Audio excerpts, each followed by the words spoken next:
بدنگاہی کی سزائیں بعض لوگوں کو بطور نصیحت فوراً مل جاتی ہیں، ورنہ اکثر یہی ہوتا ہے کہ سزائیں عذاب آخرت سے خاص ہیں۔ جسے دنیا میں سزا ملے وہ عبرت کے لیے ہوتا ہے۔ حضرت حاجی علامہ محمد لطیف چشتی کاموکی رحمۃ اللہ علیہ نے فرمایا کہ طواف کعبہ کے دوران ایک نوجوان ایک حسین و جمیل عورت کو غور سے دیکھ رہا تھا، تو خاتون نے اسے فرمایا، اے بھائی، یہاں تو گناہ بخشوانے کے لیے آتے ہیں اور آپ اپنے لیے عذاب کو بڑھانے آئے ہیں۔ نوجوان نے یہ بات سن کر آنکھیں بند کر لی اور طواف میں مصروف ہو گیا۔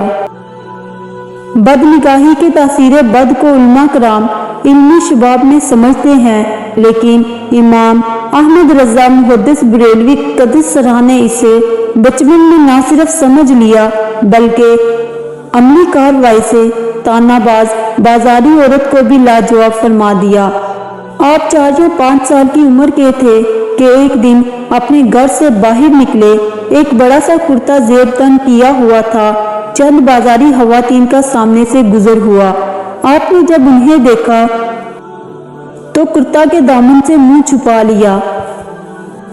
انہیں میں سے ایک خاتون نے کہا کہ میاں ستر کی تو خبر لو۔ آپ نے منہ چھپائے ہوئے ہی برجستہ جواب دیا کہ نظر بہکتی ہے تو ستر بہکتا ہے۔ یہ جواب سن کر طوائف خاتون شرمندہ ہو کر لاجواب ہو گئی اور آپ کی حاضر جوابی نے سننے والوں کو بھی حیران کر دیا۔ سیدنا عیسیٰ علیہ السلام نے فرمایا، اے لوگو، بدنگاہی سے بچو، کیونکہ غلط نظر سے دیکھنے سے دل میں شہوت پیدا ہوتی ہے اور یہ شہوت فتنہ یعنی زنا کے لیے کافی ہے۔ سیدنا داؤد علیہ السلام نے اپنے بیٹے کو فرمایا، اے بیٹا، تو شیر کے پیچھے جا سکتا ہے، کالے ناگ کے پیچھے جا سکتا ہے، لیکن تو عورت کے پیچھے نہ جا، کیونکہ سانپ کا ڈسا ہوا نجات پا سکتا ہے، لیکن بدنگاہی کا ڈنگ ایسا ظالم ہے کہ اس سے نجات مشکل ہے۔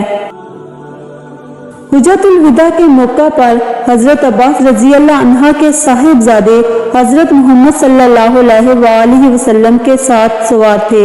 ایک خاتون نے آپ سے مسائل دریافت کیے تو آپ صلی اللہ علیہ وآلہ وسلم نے صاحبزادہ کے چہرہ کو اس خاتون کے دیکھنے سے دوسری طرف کر دیا کہ نہ وہ نوجوان کو دیکھے گا نہ ہی بدنگاہی میں مبتلا ہوگا۔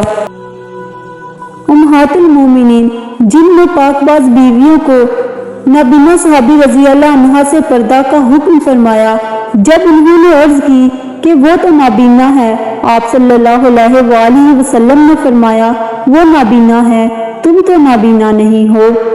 کتنی مذاقت ہے بدنگاہی کے مسئلہ میں کہ بظاہر اگرچہ امہات المومنین کو فرمایا جا رہا ہے، لیکن در حقیقت انتباہ تو امت کو ہے۔ حضرت یحییٰ علیہ السلام نے حضرت عیسیٰ علیہ السلام کے واسطے سے فرمایا، اے انسان، جس چیز کی طرف تیرا دیکھنا جائز نہیں اس کی طرف تو تیز نظر سے نہ دیکھ، کیونکہ جب تک تو اپنی نگاہ کی حفاظت کرتا رہے گا زنا سے بچا رہے گا، اور اگر تو یہ کر سکے کہ کسی اجنبیہ عورت کے کپڑوں کی طرف بھی نظر نہ کرے تو ایسا کر، اور یہ اللہ تعالیٰ کی توفیق کے بغیر نہیں ہو سکتا۔ حضرت عیسیٰ علیہ السلام نے فرمایا کہ عورت کا بدنگاہی سے دیکھنا تو بری بات ہے، عورت کا کپڑا بھی نہ دیکھو، کیونکہ وہ بھی زنا کو ابالنا ہے۔ بلکہ بعض بزرگوں کو فرمایا ہے کہ جہاں عورت بیٹھی تھی وہ اگرچہ چلی گئی لیکن پھر بھی اس کی جگہ پر نہ بیٹھو جب تک کہ وہ جگہ گرم ہو، کیونکہ اس سے زنا کے تصورات بڑھیں گے اور اب نہ صحیح کبھی نہ کبھی یہ تصورات زنا کا سبب بن جائیں گے۔ سیدنا محمد الدین سرانی قدس سرا جہاں سے عورت کے پاؤں کا نشان نظر آتا اس جگہ سے ایک فرلانگ دور چلے جاتے کہ کہیں عورت کا تصور ذہن میں نہ آ جائے۔ ہمارے نبی کریم صلی اللہ علیہ وآلہ وسلم نے امت کی خیر خواہی میں ایسی ہدایات جاری فرمائی ہیں کہ جن پر عمل کرنے سے برائی کا ارتکاب تو دور کی بات ہے، اس کا وہم و خیال تک بھی مٹا دیا جاتا ہے۔